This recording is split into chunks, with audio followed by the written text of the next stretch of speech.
Ah, ça va marcher beaucoup moins bien, forcément. Je vous raconte cette semaine l'histoire d'un acheteur qui découvre que la maison qu'il vient d'acquérir est affectée de graves désordres. Cette maison était une ancienne ferme acquise et transformée par un entrepreneur en maçonnerie. Madame B, l'acheteuse, assigne son vendeur en référé expertise. Un expert est désigné. Il conclut que les lourdes modifications apportées par le vendeur au niveau de la structure porteuse du bâtiment, sans étude de sol préalable, avaient modifié les qualités hydriques de l'assise du sol et entraîné une perte de portance du sol.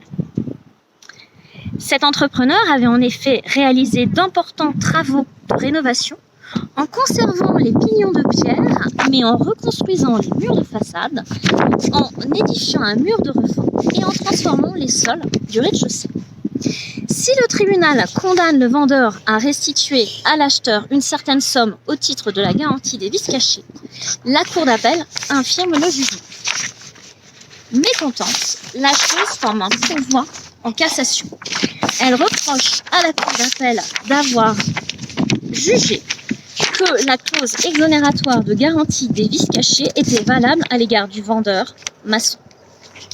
Selon la demanderesse au pourvoi, le vendeur en sa qualité de constructeur devait être considéré comme un professionnel de la vente. À votre avis, a-t-elle obtenu gain de cause ? La réponse est oui.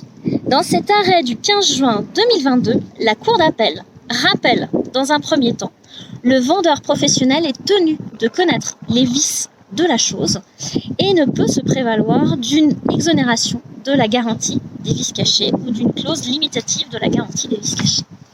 Et dans un deuxième temps, la Cour de cassation indique le vendeur avait réalisé lui-même les travaux de réhabilitation de sorte qu'il devait être assimilé à un vendeur professionnel. Le vendeur ne pouvait donc se prévaloir de la clause exonératoire de la garantie des vices cachés. Décision à méditer, tant il n'est pas rare que des particuliers décident de mener eux-mêmes des travaux d'importance qui pourraient, in fine, coûter cher si les travaux étaient mal réalisés. Si cette vidéo vous a plu, vous pouvez la commenter, la liker ou la partager, ça me fera très plaisir. Quant à moi, je vous dis à la semaine prochaine pour une toute autre thématique.